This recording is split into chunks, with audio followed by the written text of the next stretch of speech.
quand on s'intéresse un peu, quand on est un peu humaniste, on connaît l'histoire des gens qui traversent la Méditerranée. Je veux dire, on est en tout cas, c'est pas qu'on la connaît, c'est qu'on y est sensible. Mais est-ce qu'on la connaît pour autant? Non. Et donc, quand tu découvres par le menu les geôles libyennes, les traversées du désert en pick-up surchauffé par le soleil, ou si tu poses ta main sur la carrosserie du pick-up, tu te la brûles, etc. Quand tu crèves de soif et de faim, etc. Donc, tout ce détail-là, on ne le connaît pas.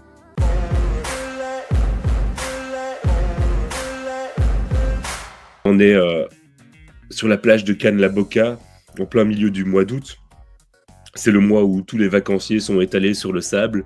Il y en a un par mètre à peu près. Et en fait, au milieu de ces vacanciers, il y a 42 corps qui échouent sur le sable. 42 corps de réfugiés, morts évidemment, mais pas noyés. Et très vite, on va se rendre compte qu'ils ont été assassinés. Ça, c'est vraiment le point de départ. Et mon héros, qui apparaissait déjà dans l'horloger, qui s'appelle Bernard Solane, passe par là de manière vraiment fortuite et sort les corps de l'eau et est traumatisé en fait par ce qui est en train de se passer, traumatisé par l'inaction des pouvoirs publics en fait dans les jours qui vont suivre et donc va se donner une mission qui est celle de découvrir ce qui est arrivé à ces 42 migrants morts. Et parallèlement à ça, on va aussi suivre l'itinéraire d'un jeune réfugié qui s'appelle Moussa et qui lui n'est pas passé par la mer, il est passé par la montagne. Et il s'avère qu'il est le seul survivant de ce massacre. Quel a été l'étincelle, ce qui a lancé l'idée initiale de l'histoire de Commandant Solane? Parce que c'est une histoire vraie, finalement. Ou du moins, il y a du vrai derrière. Il y a eu trois éléments distincts, principalement. Le premier, c'est le premier naufrage en Méditerranée dont on a entendu parler. Je sais pas pourquoi, mais je me suis dit tout de suite que ça allait se répéter d'abord, et puis que on risquait de finir par s'habituer, que la répétition des médias allait devenir un petit peu lancinante, et que finalement, au bout de quelques mois, peut-être qu'on n'allait plus entendre ce qui se passait vraiment en Méditerranée. Et malheureusement, c'est ce qui se passe, je crois. Il y a des naufrages tous les jours, en Méditerranée ou dans la Manche, et moi, je me suis promis de ne pas m'habituer, tout simplement. Je me suis dit, ce matin-là, j'étais dans ma salle de bain, devant mon miroir, je me suis dit, c'est pas possible, c'est trop inhumain. Le deuxième élément, ça a été un reportage à la télé, sur RTL, pendant le 13h, où très maladroitement, en fait, le journaliste a posé la question en ces termes. Donc, en fait, il y avait des... c'est un petit peu la même idée que dans mon roman, mais c'était la réalité. Des migrants ont échoué sur une plage en Tunisie au milieu des vacanciers. Et parmi ces vacanciers, il y avait des Belges, pas mal de Belges, et le journaliste leur a axé le reportage en disant « les vacances gâchées des Belges en Tunisie ». Ça, c'est quelque chose qui m'a horrifié. Je me suis dit, mais quel cynisme terrible, si on en vient à se poser la question sous cet angle-là. Et la troisième cause, le troisième déclencheur de mon bouquin, ça a été la rencontre avec un jeune Gambien, un jeune réfugié qui était mineur à l'époque où je l'ai rencontré. Il avait 16 ou 17 ans. Et ça a été une rencontre un petit peu fondatrice parce que qui m'a permis aussi de laisser tomber tous les préjugés. Bon, j'en avais pas tant que ça, mais quand même, quoi. C'est-à-dire que ce qui m'a surpris, c'était sa capacité à être heureux malgré tout ce qu'il avait traversé. Et puis en même temps, donc en journée, il rigolait, il profitait de la vie, et la nuit, il avait des cauchemars. Et c'était très, très, très marquant, quoi, très, très émouvant. Et donc, bah voilà, ça a été le troisième déclencheur. Commandant Solane est un policier, est un flic que l'on rencontre dans l'horloger, qui est un des personnages presque, je vais dire, presque clé, ou clé, complètement. Ouais. Pourquoi est-ce que tu as décidé de le reprendre pour axer directement sur lui et pas créer un nouveau flic? Peu importe. Hein. Parce que dans l'horloger, quand j'ai créé ce personnage, tu sais, quand je crée des personnages, autant que possible, j'essaye de me référer à des personnes qui existent. Et là, je cherchais j'avais un personnage de flic qui devait apparaître que sur un seul chapitre, quoi. Tu vois, c'était pas du tout. C'était un personnage très très secondaire, mais comme pour tous mes personnages, je me suis dit tiens, et voilà. Et je lui ai mis la tête d'un ami. Et Et en fait, j'ai adoré passer du temps avec cet ami. Voilà. Meilleur des réponses. Et donc là, je lui ai donné le premier rôle dans mon second bouquin. Et je pense que ce sera ma manière à moi de passer encore beaucoup de temps avec lui dans les prochains. Au fond, est-ce que vraiment c'est un héros malgré lui? Je pense que c'est quelqu'un qui est motivé par son esprit de justice. Donc, c'est-à-dire que c'est quelque chose qui est, je pense qu'on a en commun d'ailleurs, qui est très très fort chez lui et qui va décider à sa place. Voilà. Il est impossible pour lui qu'il laisse faire l'injustice ou ce qui lui paraît injuste en tout cas. Et comme il ne peut pas vivre avec cette injustice, il va lutter contre. Donc héros malgré lui, oui, parce qu'en fait il n'a pas le choix. Il y va quoi. Ouais. Il fonce. Et il n'a pas peur. Et parfois, il met des tartes dans la gueule. Hein. Il est génial. Il supporte pas la connerie, tu vois. C'est-à-dire qu'évidemment, quand il voit un con, mais un beau, tu vois, un vrai con, ça lui donne envie de filer des claques. Pour l'instant, on entend plein de trucs. Là, on écoute l'actualité et il y a de quoi vraiment désespérer parce qu'on a l'impression que le mal, entre guillemets, est en train de gagner du terrain de manière vraiment effrayante. Et on pourrait se laisser submerger par cette idée-là. Mais je pense que s'il y a du mal, il y a du bien aussi. Et il y a des gens qui... je crois en l'humanité au sens noble du terme. Et donc je pense que pas mal de gens se battent aussi pour contrer ces forces négatives, quoi.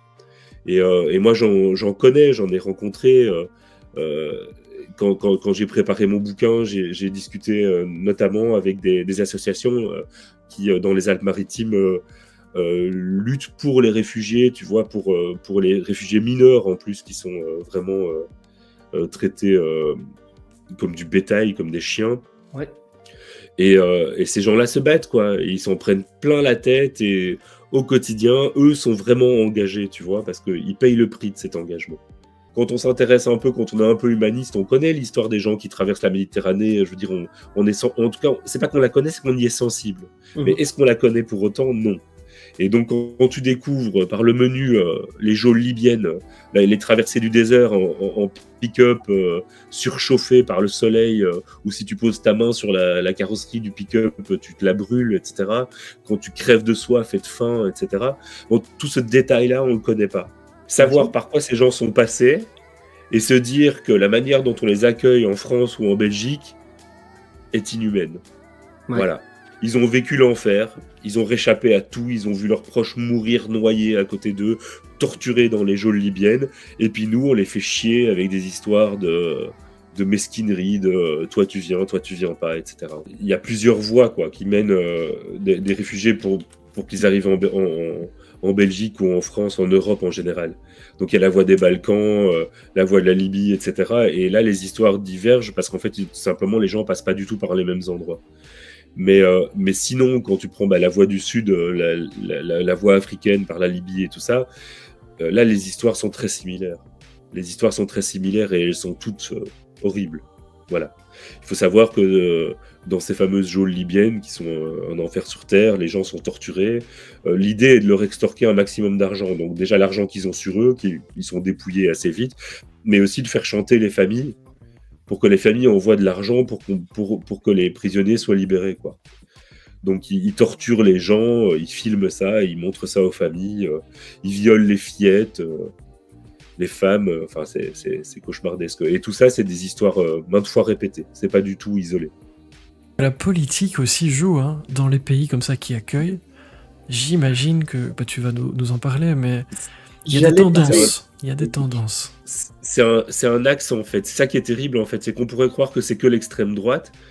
Évidemment, l'extrême droite est populiste, donc ça veut dire que l'extrême droite va jouer sur les peurs, va susciter des peurs de manière à apparaître comme une solution. Voilà. On fout la trouille parce que comme ça, quand les gens ont bien peur, nous on va dire on est hyper fort et vous inquiétez pas, on va vous défendre et donc il n'y aura plus de raison d'avoir peur. Ça c'est le mécanisme de base, quoi. Et le problème en fait, c'est que dans les partis traditionnels et en Europe en général, il y a pour moi un des grands problèmes de la démocratie, c'est que on va vouloir récupérer des votes, quoi. Et donc même les partis traditionnels vont jouer sur ces peurs de manière moins flagrante, évidente, haineuse, raciste, etc. Évidemment, mais malgré tout, c'est les mêmes mécanismes. Et je crois que nos dirigeants démocratiques ont un vrai défi qui se trouve devant eux, qui est celui de dépasser leurs conditions d'élus, quoi.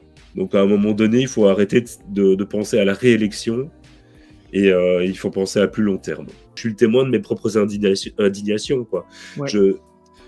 Écrire dans le vide, pour l'instant, ça m'a semblé difficile. Alors voilà. Ouais. Mais c'est très très personnel, quoi. Voilà, moi je vois ce qui se passe sur la planète, je suis très très effrayé par tout ça et en colère et donc j'ouvre ma gueule, quoi. Est-ce que pour toi, tu as déjà eu quelqu'un qui t'a fait des menaces en disant mais attendez, vous écrivez ça, vous osez, c'est faux, ça se passe pas comme ça?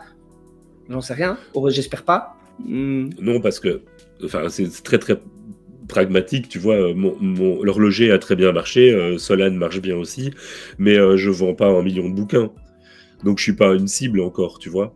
Ok. Donc non, pour répondre à ta question de manière pragmatique, non, je n'ai pas reçu de menace et je vais pas dire que je m'en fiche, parce qu'évidemment, si j'en recevais, je trouverais pas ça très marrant, évidemment, mais disons que je me pose pas cette question. Comment on choisit de quoi on parle quand on est Jérémy Classe, au milieu de tout ça? Il y a beaucoup de choses qui me perturbent, qui m'indignent, etc. Et je dois choisir mes combats. Tu vois, je veux dire, par exemple, pour te donner un exemple très concret, je suis très soucieux de ce qui se passe aussi sur la planète par rapport à l'écologie, évidemment. Je suis évidemment pas le seul. Mais je parle pas de ça parce que j'ai pas été élevé là-dedans, dans ce combat-là. Et donc, naturellement, par contre, j'ai été élevé dans le combat humaniste contre l'extrême droite, contre le fascisme, le nazisme, etc. Et donc, ça a infusé en moi, quoi. Donc, ça, c'est mon combat, quoi. On peut pas mener tous les combats. Je peux pas faire un bouquin sur l'écologie parce que je me disperserais. Ouais. Mais j'encourage tout le monde à le faire par ailleurs, quoi. Et donc, j'ai envie d'écrire là-dessus, quoi. Alors, je dis pas que je vais le faire systématiquement parce que je vais avoir besoin de repos aussi, de m'aérer l'esprit et de parler d'autres choses, probablement à un certain moment. Et puis surtout, l'actualité va tellement vite maintenant. Par exemple, j'avais pensé aussi pour le 3e écrire sur une nouvelle forme d'extrême droite qui arrive, qui est celle du libertarisme à la Trump, à la Musk. Ça, c'est quand même assez émergent comme façon de voir les choses. Et je trouve ça très intéressant, dans le sens négatif du terme, évidemment.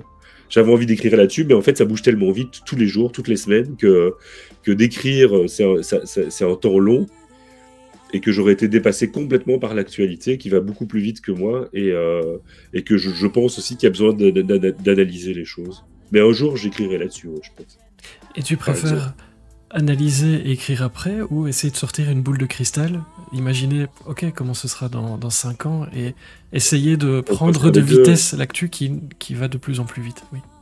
On peut faire les deux, en fait. C'est-à-dire que quand tu es attentif au monde et aux signes que le monde présente, ben, à un moment donné, tu t'écris des choses qui finissent par advenir, quoi. Tu vois, parce que tout simplement, il suffit de connaître un peu le sujet, quoi.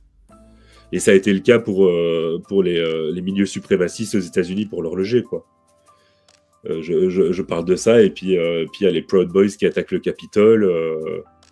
Voilà, on est dans cet univers-là, mais il suffisait de voir qui gravitait autour de Trump pour se rendre compte de ce qui risquait d'arriver. Et tu disais parfois besoin de se reposer. Humainement, on sort comment de la rédaction de livres comme ceux-là? T'es fatigué, combatif. Usé, combatif? Non, je suis plutôt combatif, mais je veux pas non plus me répéter, j'ai pas non plus envie de raconter toujours la même histoire. Tu vois, déjà, même le 1er et le 2e sont quand même assez différents, malgré tout. Et donc, voilà, j'ai pas envie de me répéter. Donc, j'aurais sans doute besoin aussi de passer par d'autres phases que la phase de l'engagement pour pouvoir m'exprimer. Ouais. Mais j'y reviendrai. Tu as un plan comme ça quand tu écris? Enfin, est-ce que tu as un plan comme Frédéric et tu ne t'en occupes plus jamais? Ou ça se passe comment? On en a parlé, tu vois. Voilà. J'ai écrit, pour l'horloger, j'ai écrit un plan hyper complet parce que je savais que j'attaquais une montagne, quoi, une espèce d'Everest. Et donc, ça me fichait la trouille. Donc, j'ai fait un plan hyper précis que j'ai envoyé balader au bout de 3 chapitres. Parce que mes personnages, mon histoire, mon imagination m'emmenaient complètement ailleurs. Ouais. Et donc je pouvais pas me cantonner à ce plan parce qu'il me sclérosait, quoi.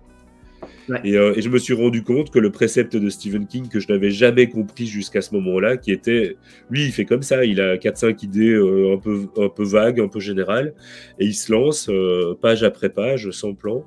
Et moi, j'avais jamais compris ça. Je me disais, mais comment est-ce qu'on peut écrire un bouquin de 600 pages quand on parle de King et sans plan? Enfin, ça me paraissait complètement dingue, quoi. Et en fait, je l'ai fait. Et donc, je me suis rendu compte que c'était possible et que même, en ce qui me concernait en tout cas, je ne dis pas du tout que ce soit le cas pour tout le monde, ça me structurait beaucoup plus que si j'avais fait un plan parce que les choses arrivaient de manière organique, tissée, parfaitement naturelle et ça donnait un résultat beaucoup plus solide que si j'avais voulu forcer une structure. Le livre s'appelle Commandant Solane et la couverture, c'est pas une représentation du commandant Solane. Alors en général c'est plutôt côté éditeur ça, mais est-ce que tu peux nous expliquer cette couverture? Ça intrigue les personnes qui nous écoutent. Eh bien, tu sais, ce qui est intéressant, c'est peut-être qu'on dévoile un peu les coulisses de l'édition, pour le coup, c'est que contractuellement, le choix du titre et de la couverture incombe à l'éditeur et exclusivement à l'éditeur. Ça veut dire que c'est lui qui a la responsabilité commerciale de vendre un bouquin et que donc il va utiliser les moyens qu'il estime légitimes pour vendre ce bouquin et donc le choix de la couverture est évidemment un des moyens primordiaux. Évidemment, ça se fait pas non plus sans consulter l'auteur, parce que imagine que je déteste ma couverture, j'aurais pas envie moi-même de vendre mon bouquin, je serais en désaccord avec l'objet livre, et ce serait très emmerdant pour tout le monde. Donc il y a une espèce de consensus qui se fait petit à petit. Moi, je serais jamais parti sur des couvertures de ce genre-là. J'ai écouté Héloïse d'Ormesson qui avait envie d'avoir des couvertures qui ne ressemblaient pas à des couvertures habituelles de thriller. C'est vrai. Elle avait envie que ça tranche parce qu'elle pensait aussi que les contenus étaient un petit peu atypiques par rapport à ce qui se faisait en général. Et moi, je me suis dit tout simplement, arrête de discuter parce que c'est pas ton métier de vendre des bouquins. Toi, maintenant, ton métier, c'est de les écrire. Et vendre, tu sais pas faire. Et Dieu sait qu'Héloïse d'Ormesson, elle a un petit peu d'expérience dans le domaine. Donc, je lui ai fait confiance, en fait, tout simplement. Et après, je l'ai trouvé joli, les couvertures. Mais j'ai pas eu de... si tu dois même révéler un petit secret pour l'horloger, tu vois, il y a un colt sur la couverture. Et ce colt, il est très ouvragé, très western, tu sais, avec une crosse ciselée. Il n'y avait aucun colt à crosse ciselée dans mon bouquin, tu vois. Et comme ça m'emmerdait vraiment d'avoir aucun rapport entre ma couverture et mon bouquin, j'ai modifié le texte pour qu'un des personnages utilise un colt à crosse ciselée. Tu parlais d'humour dans ce livre, et je trouve que c'est important, parce que tu disais que c'est une arme. Mais c'est une arme qui sert à quoi quand on écrit Commandant Solane? Comment on l'utilise, en fait, cet humour-là? Ça sert à désamorcer, quoi. Quand les gens se prennent trop au sérieux, quand ils mettent de la... C'est très belge aussi, ça. Hein. Et qu'ils mettent de la dérision, tout d'un coup, les fortifications s'effondrent, quoi, tu vois. Si toi, tu prends pas au sérieux les gens qui se prennent au sérieux, ils n'existent plus, quoi. Il y a ça, voilà. Et la manière, moi, dont je l'utilise, c'est en forçant le trait. Donc, c'est la satire. C'est pas nouveau non plus, tu vois. Mais c'est vrai que je change leur nom à Marion Maréchal et à Marine Le Pen dans mon bouquin parce que ça me permet de raconter n'importe quoi et d'aller comme je veux dans la fiction sans qu'on se dise tout le temps ah oui, mais Marine, elle a pas vraiment dit ça. Enfin, tu vois, bon, voilà. Ouais, donc là, j'y vais à fond, mais je pousse les curseurs, quoi. Je les rends méchants, veules, complètement idiots en fonction des personnages. Ça m'amuse beaucoup, quoi. Il y a un côté aussi défoulant là-dedans, quoi. On peut y aller, amusons-nous et je pense qu'il y a un esprit belge et aussi gaulois, quoi. Tu vois, Solane, c'est un gaulois, donc Solane, il voit des cons, il file des claques. Ouais, voilà. Tout à fait. Et moi, j'adore ça. Et ça fait du bien, quoi. Enfin, je sais pas, moi, quand je lis ça, moi, ça me fait du bien et donc j'essaie de faire du bien au lecteur aussi. Cette bouteille-là, ce sera ma minute de silence à un ami qui est passé de l'autre côté hier. Et Et je crois que tous les lecteurs seront d'accord avec moi pour qu'on boive à sa santé. Je suis entièrement d'accord. Oui. Voilà. Donc à Jean-Pierre.